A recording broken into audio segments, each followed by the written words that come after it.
దేవునికి స్తోత్రములు. ప్రభు పేరిట ఈ కార్యక్రమం వీక్షిస్తున్న ప్రియ దేవుని జనాంగమా, మీ అందరికీ నా హృదయపూర్వక శుభవందనాలు తెలియపరచుకుంటూ ఉన్నా. ఈరోజు నా దర్శనాల సబ్జెక్టులో 175వ దర్శనానికి వచ్చాము. ఇది ప్రార్థనా టీవీ. ఈ 175వ ఎపిసోడ్లో మరి ఇదివరకు నేను చెప్తున్నటువంటి దర్శనం కొంత చెప్పాను. రెఫరెన్స్లు అన్నీ కూడా కొన్ని చెప్పాను, కానీ ఇంకా చాలా రెఫరెన్స్లు ఉన్నాయి, తర్వాత ఎపిసోడ్లో చెప్తానని చెప్పడం జరిగింది. ఇది ఏం దర్శనాలు అని అంటే వరుసనే చెప్పుకుంటూ రావట్లేదు, కానీ నేను దర్శనాలు ఒక కోవలోకి వచ్చినాయి. నా పిలుపు సామాన్యమైన పిలుపు కాదు, అందరిలాంటి పిలుపు కాదు, ఓన్లీ ఒక సువార్థకుడి పిలుపు కాదు, ఒక పాస్టర్ పిలుపు కాదు. కానీ నాకున్న పిలుపు ఏంటి అంటే ఒక ప్రవక్త పిలుపు. ఆ ప్రవక్త పిలుపు కలిగినటువంటి సువార్థకుడిగానే నేను పనిచేస్తున్నా. ఇది ప్రవక్త పిలుపు అంటానికి అనేకమైనటువంటి దర్శనాలు దేవుడు నాకు చూపించాడు. ఆ దర్శనాలన్నీ ఒక 33 దర్శనాలు ఉన్నాయని చెప్పి వరుసగా అవన్నీ చెప్పుకుంటూ వస్తూ 28వ దర్శనానికి వచ్చాం. ఈ 28వ దర్శనం చాలా ఇంపార్టెంటు. దాని మీదే మీకు చెప్పుకుంటూ వస్తున్నా. గత 2 ఎపిసోడ్లుగా ఈ 28వ దర్శనం గురించి చెప్తూ వస్తున్నా. ఇక రెఫరెన్స్లు దాని మీద చాలా ఉన్నాయి, అవన్నీ చెప్తానని కూడా చెప్పాను. అసలు ఆ 28వ దర్శనం ఏంటి? అది నా పుస్తకంలో అయితే దాని సంఖ్య 93. నా పుస్తకంలో 93వ సంఖ్య. ఈ కోవలో 28వ దర్శనం. అది ఏంటి అంటే, అన్యజనుల యొక్క పిల్లలు స్కూల్కి వచ్చారని తెలిసి నేను కౌగులించుకుని బోరను ఏడుస్తూ ఉన్నాను. అవి ఆనంద బాష్పాలు అన్నమాట. అక్కడ ఉన్నటువంటి టీచర్లతో ఏమంటున్నానంటే, వీళ్ళంటే నాకు బాగా ఇష్టమమ్మా అంటున్నా. నేను ఏడుస్తున్నాను, నేను వాళ్ళ పట్టుకుని ఏడుస్తున్నాను, నన్ను పట్టుకుని వాళ్ళు కూడా ఏడుస్తున్నారు. ఇది అన్యజనుల మీద దేవుడికి ఉన్నటువంటి ప్రేమ. దీన్ని ఇలా వ్యక్తపరిచాడు దేవుడు. నాకు ఒక దర్శనం చూపించాడంటే మామూలుగా చూసిన వాళ్ళకి ఇది చిన్న దర్శనంలాగా అనిపిస్తుంది, కానీ దీంట్లో చాలా అంతరార్థం ఉందని నా మనస్సు సాక్షాత్ నేను ప్రేరేపించబడుతూ దీంట్లో ఉన్న అర్థం ఏంటని చాలా లోతుగా వెళుతూ ఉంటా. ఆ రకంగానే మరి తెల్లారితి ఈస్టర్ పండుగ అనే రోజున నేను 2022లో వచ్చిన దర్శనం 17/4/22 వచ్చింది. మరి ఆ రోజే ఈస్టర్ పండుగ 16-17 తారీఖుల మధ్యలో నాకు ఈ దర్శనం వచ్చింది. 17వ తారీఖు ఆదివారం ఈస్టర్ పండుగ. ఈస్టర్ పండుగ అంటే యేసు ప్రభువారు పునరుద్ధానమైన రోజు, శిలువయాగం అయిపోయి పునరుద్ధానమైనటువంటి రోజు. అది శుభప్రదం. ఎవరికి శుభప్రదం అంటే ఈ ప్రపంచంలో ఉన్న అందరికీ శుభప్రదం. ఆయన పునరుద్ధానమైన రోజు. ఆ యాగం చేసేసాడు, మరి పునరుద్ధానమైన రోజు. అందులో ఈ అన్ని జనులు పాలు పంచుకోకుండా ఉంటున్నారు చాలామంది. ప్రపంచ ప్రజలందరి కోసము, ప్రత్యేకించి అన్యజనుల కోసము ఆయన శిలువ యాగం తలపెట్టడం జరిగిందని మీకు కొద్దిగా చెప్పడం జరిగింది ఇదివరకే. కాబట్టి అటువంటిది ఎవరి గురించి అయితే ప్రత్యేకంగా ఆయన ఈ శిలువ యాగానికి ఉపక్రమించాడో వారు అందరూ కూడా యేసు ప్రభు వైపు చూడకపోవడం చేత ఆయన ఎప్పుడు వస్తారా అని చేతులు చాచి చూస్తూ ఉన్నాడు. వాళ్ళంతా వాళ్ళు రావాలి తప్ప ఆయన మన మనసును మార్చేసి కానీ బలవంతంగా కానీ ఆయన తీసుకోడు. కాబట్టి చూస్తూ ఉంటే అనూహ్యంగా కొంతమంది వచ్చినట్టుగా తెలియగానే ఆయన ఎంతో ఆనందపడిపోతూ, తప్పిపోయిన పిల్లవాళ్ళు దొరికితే ఎంత తల్లి ఆనందపడిపోద్దో అలా ఆనందపడిపోతూ ఆయన అలా ఏడుస్తూ ఉండటం చూచాం. ఈ ఏడుస్తూ ఉండటం అనే సబ్జెక్టు మీద మీకు కొన్ని రెఫరెన్స్లన్నీ మీకు చెప్పుకుంటూ వస్తా ఉన్నా. ముందుగా అయితే నాకు దర్శనం ఆత్మతో నింపబడి నేను సువార్త ప్రకటించడానికి 2-3 చర్చిల్లో అవకాశం దొరకనప్పుడు నేను ఎలా ఏడ్చాను అనేది మీకు చెప్పాను. అంటే దేవుడు ఆత్మతో నింపబడకపోతే ఏ మగాడైనా ఊరికి ఏడుస్తాడా? ఏం కష్టం వచ్చిందని ఏడుస్తాడు? ఈ కష్టానికే ఏడిచేస్తాడా? చర్చిల్లో చెప్పే అవకాశం దొరకలా, ఎంత మాత్రానికి ఏడుపు వస్తుందా? అంటే దేవుడు ఆత్మ నాలో ఉంది, ఏడ్చింది నేను కాదు, దేవుడు ఏడ్చాడు అని మీకు ఇదివరకే చెప్పా. అటువంటి మనసు కలిగిన దేవుడిని మనం కలిగి ఉన్నాం. ఆ తర్వాత 2 దర్శనాల్లో ఈ యొక్క ఏడుపు రావటం అనేది 2 సందర్భాల్లో ఏడుపు వస్తుంది ఎవరికైనా. 1 కష్టం కలిగినప్పుడు ఏడుపు వస్తుంది, 2 అత్యధికమైనటువంటి ఆనందం కలిగినప్పుడు ఏడుపు వస్తుంది. నా దర్శనంలో వచ్చింది ఏంటి అంటే అత్యధికమైన ఆనందం కలిగినప్పుడు వచ్చినటువంటి ఏడుపు. అయితే కష్టం కలిగినప్పుడు వచ్చినటువంటి దర్శనాలు ముందుగా చెప్తా ఉన్నా. ముందు నాకు కష్టం కలిగింది ఎప్పుడు ఆ యొక్క చర్చిలో సాక్ష్యం చెప్పే అవకాశం ఇవ్వనప్పుడు నాకు కష్టం కలిగే నేను ఏడ్చాను. అలాగే ఇర్మియా గ్రంథంలో 2, యెషయా గ్రంథంలో 1 వచనాలు చూపించి దేవుడు ఏడుస్తాడా ఎక్కడైనా అనుకుంటారే, నిజమే బాబు, అది బైబిల్ గ్రంథంలో అనేక చోట్ల దేవుడు ఏడ్చినట్టు ఉంది. నిజంగా కూడా అన్యజనులకి ఈ మాట చూస్తే ఆశ్చర్యం వేస్తూ ఉంటుంది. వాళ్ళకి దేవుడు ఎప్పుడు మాట్లాడాల, దేవుడు అసలు ఏడవటం ఏంటో వాళ్ళకి తెలియదు. ఏంటేంటో కట్టుకథలతోటి వాళ్ళు వెళ్ళిపోతున్నారు. కానీ దేవుడు ఇలా మనిషిలాగానే బాధపడటం, ఏడవటం, అలాగే సంతోషించటం ఇట్లాంటివి కూడా చేస్తాడు అనే విషయాలు వాళ్ళు ఎప్పుడు వినలేదు, వాళ్ళకి తెలియదు. ఈ విషయాలు మనం విని అట్లా వదిలేయకూడదు. ఈ విషయాలు అన్యజనులకు మనం చేరవేయవలసిన అవసరం ఉంది. అందుచేతనే దేవుడు నాకు ఈ దర్శనం చూపించిన తర్వాత దాన్ని వివరంగా మీకు చెప్తున్నా. దేవుడు ఏడ్చిన సందర్భాలు ఇజ్రాయెల్ ప్రజలను పట్టుకుని ఇర్మియా గ్రంథంలో 2 రెఫరెన్సులు చెప్పా. ఏంటి అని అంటే, దేవుడు ఆ ప్రజలు చూసి, బాబు మీరు తప్పిపోతున్నారని ఎంత చెప్పినా మీరు వింటలేదు, అందుచేత మరి మిమ్మల్ని ఒక శిక్షకు అప్పచెప్పబోతా ఉన్నాను. ఆ శిక్షలో ఇతర దేశాలు వచ్చి మిమ్మల్ని కొల్లగొట్టుకుపోయినప్పుడు మీరు అనేక మంది చచ్చిపోతారు. అటువంటి విషయం నాకు ఇప్పుడు గుర్తు వస్తూ ఉంటే నా తల జలమయముగాను, నా కన్నులు కన్నీటి ఓటగాను అయిపోవును గాక అని బాధపడుతున్నాడు. అంటే అటువంటి మీకు కష్టం రాబోతుంది, అప్పుడు నేను ఏడవలసిన పరిస్థితి వస్తుంది అబ్బాయి అని చెప్పడం జరిగింది. అలా మీరు నా ప్రజలు ఇతరులకు నేను అప్పగించినప్పుడు మీరు పడే బాధ గురించి నేను చెప్తున్నాను. ఇర్మియా గారు ఎప్పుడు యేసు ప్రభు ఈ లోకానికి రాకముందు 600 సంవత్సరాల క్రితం ఇర్మియా గారితో చెప్తున్నాడు. 586 క్రీస్తు పూర్వంలో బబులోను రాజు హస్తగతం అయిపోద్ది ఇజ్రాయెల్ యొక్క దేశం. అప్పుడు అంటే ఒక్కొక్క 14 సంవత్సరాలు ఉంది ఇక ఈ జరగటానికి అనగానే దేవుడికి ముందే కనపడుతుంది. ఇదంతా కనపడి మీ గురించి ఇలా జరగబోతుంది అబ్బాయి, ఇలా ఏడవలసి వస్తుందని 2 దర్శనాలు చెప్పడం జరిగింది. అంటే కష్టం వచ్చినప్పుడు ఏడ్చేటటువంటి దర్శనాలు. అలాగే ఇంకొక దర్శనం యెషయా గ్రంథంలో తీసుకుని చెప్పా. ఏంటి అంటే, యెషయా గారు పాత జరిగింది ఐగుప్తు దేశం నుంచి వీళ్ళందరినీ తీసుకొచ్చినప్పుడు, ఎప్పుడు యెషయా గారంటే ప్రభువు రాకముందు 740 సంవత్సరాల క్రితం. ఆయన దేని గురించి చెప్పాడు? అంతకంటే ముందు 800 సంవత్సరాల క్రితం క్రీస్తు పూర్వం 1500 సంవత్సరాల ఆ ప్రాంతంలో మోషే గారు ఐగుప్తు నుంచి ఈ యొక్క ఇజ్రాయెల్ ప్రజలను తీసుకొస్తూ ఉన్న దారిలో వాళ్ళు సనుగుడు గొణుగుడు చేయటం చూసి ఆయనకే కోపం వచ్చి వాళ్ళని శిక్షించాడు.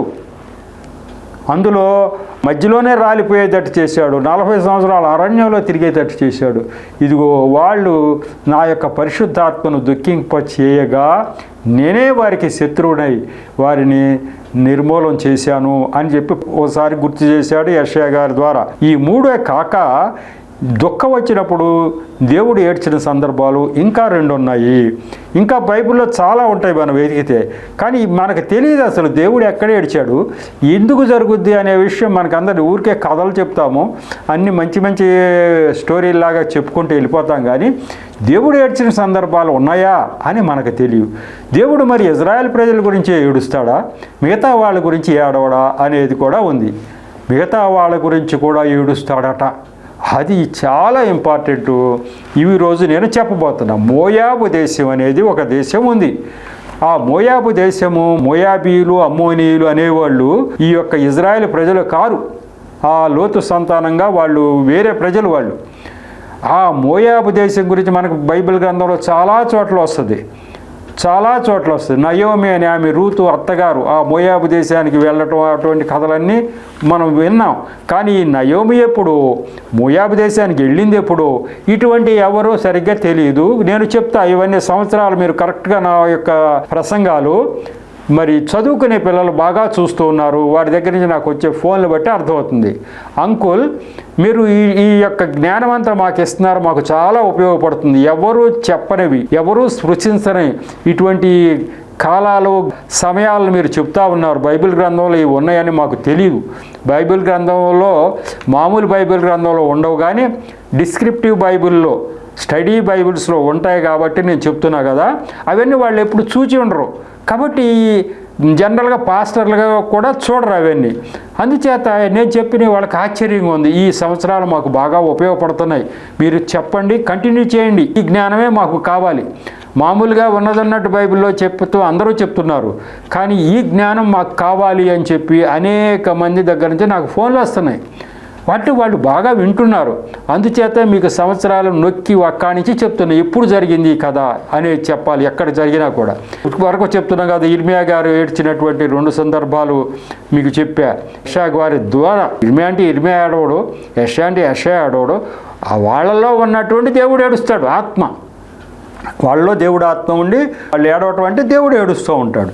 కాబట్టి అట్లాంటి సందర్భం అన్యజనుల గురించి కూడా ఉంది. అంటే ఎవరో దేవుడు, ఈ ప్రపంచానికి అందరికీ ఆయనే దేవుడు, ఆయన ప్రజలకి ఆయనే దేవుడు, కాని వారికి కూడా ఆయనే దేవుడు. కాని వారికి కష్టం వచ్చినా ఆయన ఏడుస్తాడు అనే విషయం మనకు తెలుసా? తెలీదు. అన్యజనులకు కష్టం వస్తే మన దేవుడు ఎందుకు ఏడుస్తాడండి అంటే ఏడ్చిన సందర్భం ఉంది, సందర్భాలు ఉన్నాయి. అవి అన్యజనులు నిజంగా తెలియదు. ఈ దేవుడు ఎంతసేపు ఏ క్రైస్తవుల గురించో ఇజ్రాయెల్ జనాంగం గురించో బాధపడతాడు కావచ్చు, వాళ్ళకే ఏమైనా చేస్తాడు కావచ్చు, మనకి ఆయనకి సంబంధం లేదుగా అని అందరూ అనుకుంటున్న రోజుల్లో సంబంధం లేకపోవటం ఏంటి బాబు, మీ గురించి దేవుడు ఎలా మాట్లాడుతున్నాడో చూడండి అని మనం చెప్పగలిగితే, అరే మనకు కూడా ఈయనే దేవుడా అనేటువంటి స్పృహ వాళ్ళకి వస్తుంది. ఇంకా దుఃఖించినటువంటి సందర్భాలు 2 ఇదివరకు అయితే మీకు చెప్పాను. ఏం చెప్పాను? మీకు కథ అంతా మీకు ఎప్పుడైనా ఒకసారి వివరంగా చెప్తాను. మరి అనేక మందికి జ్ఞానం కావాలంటున్నారు. ఏం కథ అంటే, సృష్టి ఆరంభం ఎప్పుడయ్యింది, ఆరంభం తర్వాత ఏం జరిగింది, ఎవరు ఎప్పుడు అనేది చెప్తాను అని చెప్పా. కాబట్టి ఆ 2 దర్శనాలకు వెళ్ళే ముందు లైట్గా ఆ మాటలు కూడా మీకు చెప్పేస్తే ఈ జ్ఞానం ఉపయోగపడుతుంది. మీరైతే చదువుకునే పిల్లలకు ముఖ్యంగా ఏదన్నా ఒక పేపర్ తీసుకుని, ఒక నోట్బుక్ తీసుకుని, నేను చెప్పిన అన్నీ మీరు సంవత్సరాలు కానీ ఇన్సిడెంట్స్ కానీ నోట్ చేసుకుంటే మంచిది. మీకు ఎక్కడ పడితే అక్కడ దొరకవు ఇవి. అందుకే ఆ జ్ఞానం కోసమే మీకు కొన్ని విషయాలు చెప్తున్నా. మత్తయి సువార్తలో మనకు తెలిసినంత వరకు ఏం చెప్పాడు అని అంటే, మీ యొక్క వంశావళి మొత్తం చెప్పుకుంటా వచ్చాడు. ఎక్కడి నుంచి చెప్పుకుంటా వచ్చాడు వంశావళి గురించి? మత్తయి సువార్త 1వ అధ్యాయం 1 నుంచి 17 వరకు. అంటే ఆ యొక్క 3 తరాలుగా విభజించుకుంటా వచ్చాడు ఆయన. అబ్రహాం గారు స్టార్ట్ చేశాడు. ఎప్పుడు ఈ అబ్రహాం గారు? ప్రభు ఈ లోకానికి రాకముందు 2100 సుమారు 2166లో ఆయన పుట్టాడు. 2091 ఆ ప్రాంతంలో ఆయన్ని దేవుడు లాక్కున్నాడు, తీసుకున్నాడు. అంటే 2100 సంవత్సరం ఆ ప్రాంతంలో ప్రభువు రాకముందు ప్రాంతంలో అబ్రహాం గారు. సృష్టి అప్పుడైనా ఆరంభమైందండి అంటే కాదు, ఆదాము హవ్వల దగ్గర స్టార్ట్ అయింది. అక్కడి నుంచి అబ్రహాం గారి వరకే ఒక సుమారు 2000 సంవత్సరాలు అయింది. దానికి అది చెప్తా. ఇప్పటికైతే మనకి ఉన్నటువంటి మత్తయి సువార్తలో ఉన్నటువంటి ఆ యొక్క వంశావళి రాసుకుంటూ వస్తూ అబ్రహాం గారిని దావీదు గారు అంటే 1000, అంటే ఒక సుమారు 1000 సంవత్సరాల చరిత్ర. అబ్రహాం నుంచి దావీదు గారి వరకు 14 తరాలు పేర్లతో సహా ఈయన కొడుకు ఈయన అని చెప్పుకుంటూ వచ్చేసాడు. ఆ తర్వాత ఇక దావీదు గారు 1000 సంవత్సరాలు ప్రభువు ముందు. ఆ 1000 సంవత్సరాల నుంచి బబులోని చెర 586 సంవత్సరాలు, అంటే సుమారు 600, ప్రభువుకు ముందు 600 సంవత్సరాల వరకు, 1000 నుంచి 600 వేసుకోండి, సుమారు 400 సంవత్సరాల నిడివిలో ఒక 14 తరాలు చెప్పాడు. అదేంటండి, అక్కడ 1000 సంవత్సరాలకి 14 తరాలు ఉంటాయేంటి, ఇక్కడ 400 సంవత్సరాల నిడివి 14 తరాలు ఉంటాయేంటి మీరు అనొచ్చు. స్కిప్ జీనియాలజీ అనేటువంటి ఆ సిద్ధాంతం ప్రకారం కొన్ని మధ్యలో ఒమిట్ అయిపోయినాయి. దేవుడు చెప్పాడు, ముఖ్యమైన వాళ్ళని తీసుకుంటూ వచ్చాడు. ఖచ్చితంగా చెప్పాలంటే 100,000 మంది అవుతాయి తరాలు. వీడి కొడుకు అని చెప్పి 1000 సంవత్సరాల నుంచి చెప్పుకుంటూ వస్తే ఎన్ని అవుతాయి? కొన్ని వేలు అవుతాయి. కాబట్టి స్కిప్ జీనియాలజీ అనే సిద్ధాంతం ప్రకారం అవసరమైన మేరకు ఎక్కడెక్కడ ఇంపార్టెంట్ ఉన్నారో ఇంపార్టెంట్ వాళ్ళందరినీ తీసుకొచ్చాడు. అక్కడ ఒక ఇంపార్టెంట్ 14 మందిని తీసుకొచ్చాడు తరాలు. అలాగే ఇక్కడ ఈ 400 సంవత్సరాలు ఒక 1400 మందిని తీసుకొచ్చాడు. మరి అక్కడ బబులోని చెర అయిపోయిందా? ప్రభు కంటే ముందు 600 సంవత్సరాలు అంటే అవ్వాలి. మళ్ళీ ప్రభు వచ్చేదాకా మళ్ళీ 600 సంవత్సరాలు జరిగినాయిగా. మళ్ళీ ప్రభు వచ్చేదాకా మళ్ళీ ఆ యొక్క 600 సంవత్సరాల నిడిలో మళ్ళీ 14 తరాలు ఇచ్చాడు. వచ్చి ఏడు కొడుకు ఈయన కొడుకు పలానా బోయేజు, ఆయన తర్వాత ఆయన తర్వాత యెషయా, ఆయన తర్వాత దావీదు, ఇట్లాంటి కథలు చెప్పుకుంటూ వస్తూ మొత్తం చరిత్ర అంతా చెప్పుకుంటూ చివరికి వచ్చేటప్పటికి ఈయన యోసేపు కుమారుడు మరియ గర్భమున జన్మించినటువంటి ఆయన యేసు ప్రభువు అని చెప్పుకుంటూ వచ్చాడు. యేసు ప్రభువు జననం ఎట్టిది, ఆయన చరిత్ర ఏంటంటే మొత్తం 3, 14, 42 తరాలు చెప్పేశాడు బైబిల్లో. 42 వంశాలు చెప్పేశాడు. కాబట్టి మరి అంతకుముందు సంగతి ఏంటి అని అంటే, అబ్రహాం గారి కంటే ముందు ఏంటి అనే దాని మీదకి వస్తే, మరి అబ్రహాం గారి కంటే కొన్ని వందల సంవత్సరాల ముందు నోవాహు జలప్రళయం జరిగింది. నోవా గారి జలప్రళయం జరిగింది ముందు ఎవరికి తెలియదా అంటే, అందరూ చచ్చిపోయి నోవా గారి ఫ్యామిలీ ఒక్కటే కదా మిగిలింది. మిగిలిన తర్వాత మరి మొత్తం అందరూ చచ్చిపోయిన వాళ్ళందరూ ఎవరికి తెలుస్తారు? అందరూ చచ్చిపోయారు, ఈ ఒక్క ఫ్యామిలీ మిగిలింది. ఆ తర్వాత తరాలకి ముందు వాళ్ళు ఎవరు చెప్పాలి? ఆదాము అవ్వ కదా ముందు పుట్టినవారు. వారి నుంచి మరి నోవాహు గారికి ముందు జలప్రళయం వచ్చే వరకు ఎవరు ఏంటి అనే దాని మీద మనం చూసుకుంటే బైబిల్ గ్రంథంలో టూకీగా అవన్నీ కూడా చెప్పడం జరిగింది. ప్రభువు కంటే ముందు 3500 సంవత్సరాల క్రితం ఏంటి అట్లా ఇట్లా వందలు వేలు తీసుకుంటూ వచ్చాడు. జలప్రళయం ముందు దాకా మళ్ళీ వాళ్ళ చరిత్ర ఉంది. వాళ్ళు ఇన్ని తరాలు అనేది ఏం లేదు, కానీ అది కూడా స్కిప్ జీనియాలజీ. మరి చెప్పాలంటే అది కూడా 2000 సంవత్సరాలు అబ్రహాం గారి కంటే ముందు 2000 సంవత్సరాలకి కూడా స్కిప్ జీనియాలజీ ప్రకారం ఆయన కొడుకు ఈయన కొడుకు అని చెప్పి చాలామందికి చెప్పడం జరిగింది. కాబట్టి అట్లాంటి చరిత్ర కలిగినటువంటి గ్రంథము బైబిల్ గ్రంథం. ఇట్లా మొట్టమొదటగా సృష్టి ఆరంభం చేసిన ఆయన ఈయనే అని అనటానికి ఇది ఆధారం.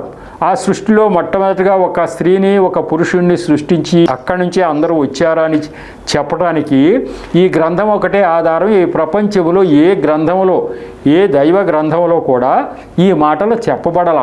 అందుకే నేను అన్ని జనుల కుటుంబం నుంచి వచ్చా కాబట్టి నాకు తెలుసు.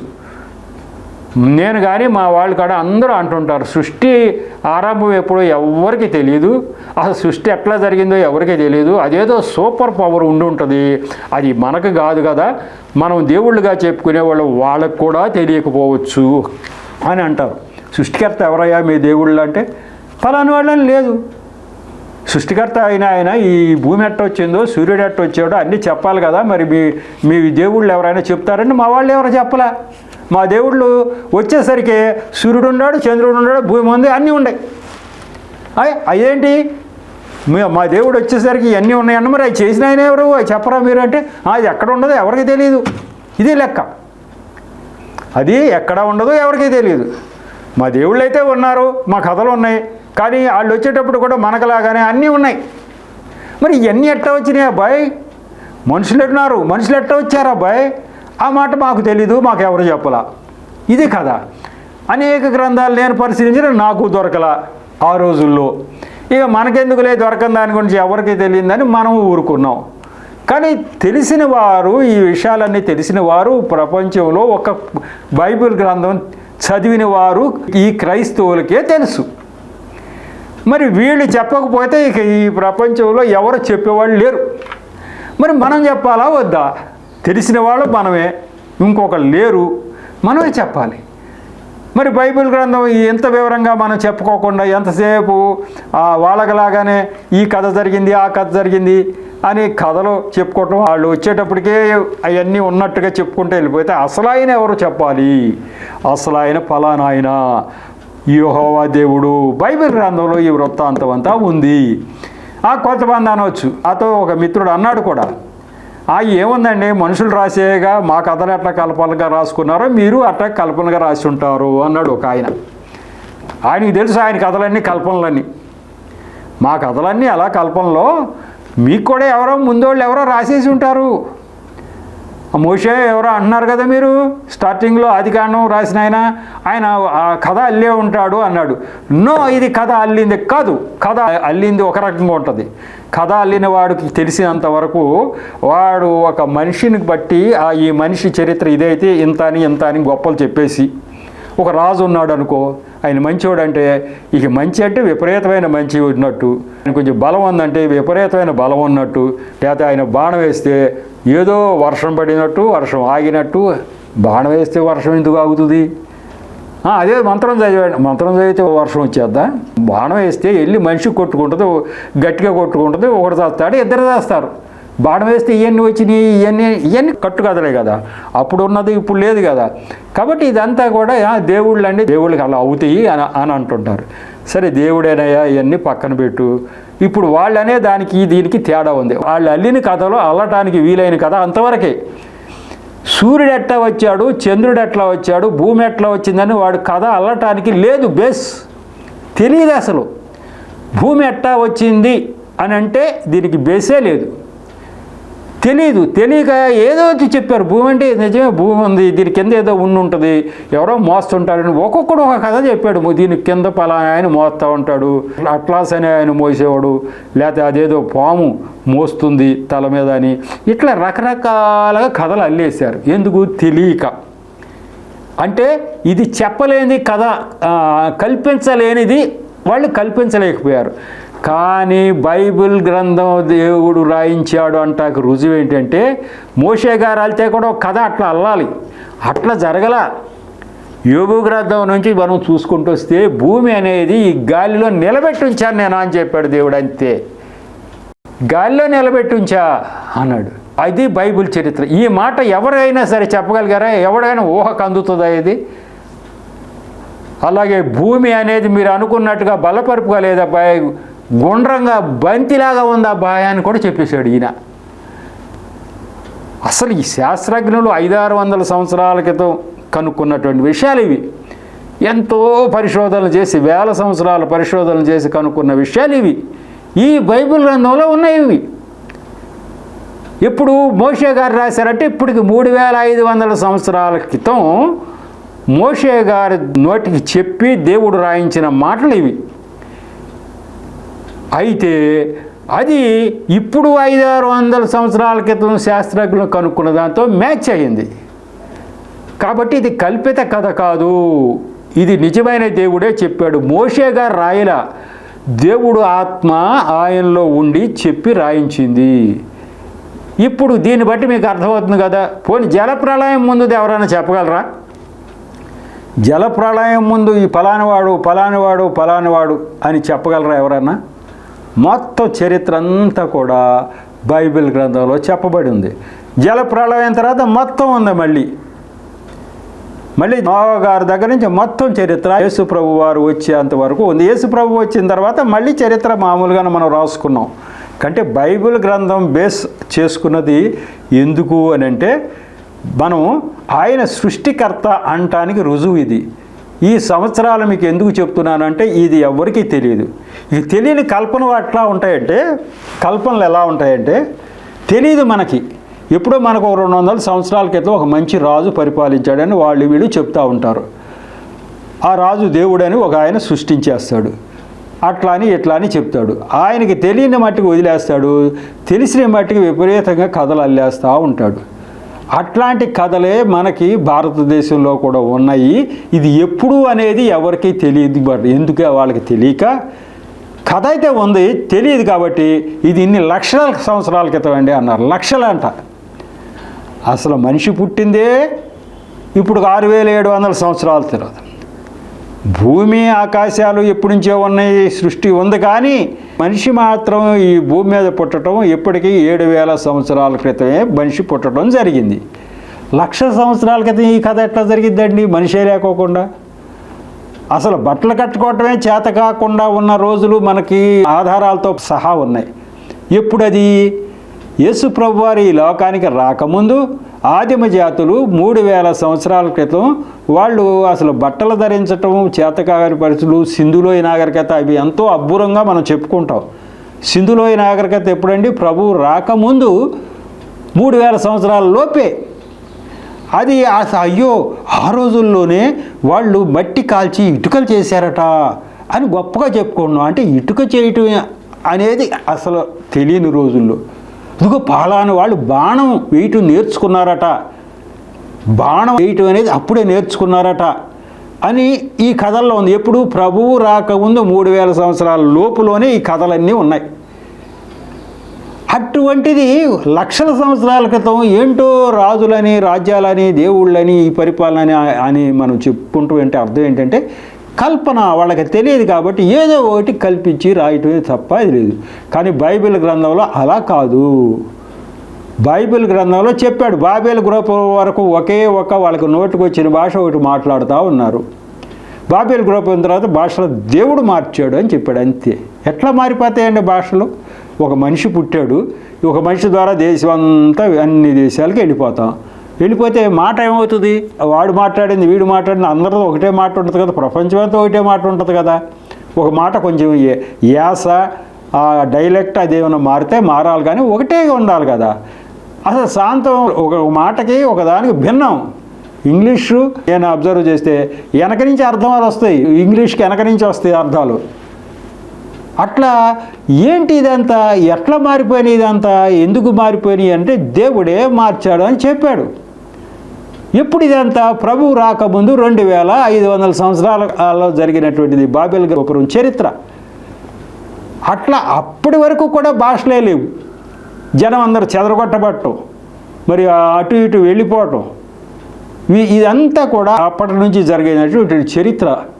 ఈ చరిత్ర తెలియక మరి ఇష్టం వచ్చినట్టు కల్పనలు అనేక చోట్ల చేశారు. కానీ బైబిల్ గ్రంథంలో కల్పన చేయవలసినటువంటి అవసరం ఏమీ లేదు. అసలు కల్పన చేసి రాసినవి కాదు ఇవి కల్పన చేసి రాసినవి కాదు. దేవుడు బయలుపరచకపోతే ఎవ్వరి వల్ల కాదు ఇది. కాబట్టి ఈ చరిత్ర అంతా కూడా దేవుడు బయలుపరిచాడు. ఎందుకు ఇంత వివరంగా చెప్తున్నానంటే నాకు వచ్చినటువంటి స్టూడెంట్స్ అంటే చదువుకునే పిల్లలకి ఈ జ్ఞానం బాగా వాళ్ళకి అవసరం అవుతూ ఉంది. ఇది ఎవరు చెప్పటం లేదు అనే విషయంలో వాళ్ళు నా యొక్క ప్రసంగాలు విని ఆకర్షితులయ్యి ఇంకా అంకుల్ బాగా మాకు జ్ఞానం రావాలి అంటున్నారు. కాబట్టి మీకు ముందు ఉంచా. పోనీ నేను వదిలేద్దామంటే నేను వదిలేస్తే ఇంకొక ఆయన ముట్టుకుని చెప్పేవాళ్ళు ఎవరు లేరుగా. కాబట్టి దేవుడు నాకు జ్ఞానం రంగరించిపోయమన్నది ఎందుకే కావాలో నాకు తెలియదు. ఏ యాంగిల్లో నీకు జ్ఞానం కావాలని అడుగుతారో నువ్వు చూసుకో, ఆ యాంగిల్లో నువ్వు జ్ఞానం ఇవ్వు అని దేవుడు నాకు తర్వాత దర్శనంలో చూపించాడు. వారికి ఏ జ్ఞానం కావాలని కోరుకుంటారో ఆ జ్ఞానం నువ్వు ఇవ్వు అన్నాడు. కాబట్టి మీకు ఈ జ్ఞానం అంతా పంచుతున్నా. ఎపిసోడ్లు పెరిగిపోతున్నాయండి అని కొంతమంది అనుకుంటున్నారు. ఇన్ని ఎపిసోడ్లు పెరిగిపోతే మీకేంటి? భరించేవాడు నేను. ఇన్ని ఎపిసోడ్లు పెరిగిపోతే మీకు కావాల్సిన జ్ఞానం ఎంత కావాలంటే అంత తీసుకోండి, నన్ను అడగండి, నేను ఏ యాంగిల్లో కావాలంటే ఆ యాంగిల్లో మీకు యొక్క జ్ఞానం ఇస్తా. ఇది దేవుడు ఆజ్ఞ.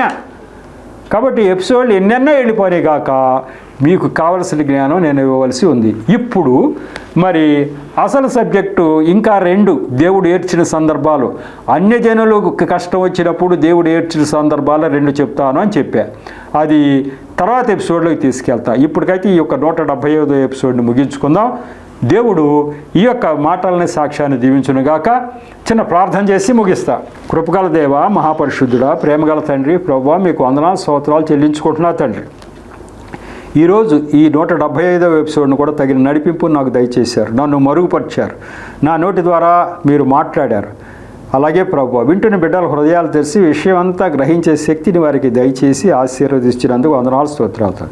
ఈ పరిచర్యను ఇంకనూ దీవించి ఆశీర్వదించమని మా ప్రభువును రక్షకుడైన యేసు నామములో పరమ తండ్రిని ప్రార్థించి వేడుకుంటున్నా తండ్రి. ఆమెన్. మరొకసారి మీ అందరికీ నా హృదయపూర్వక శుభవందనాలు తెలియపరచుకుంటూ ఉన్నా. వందనాలు.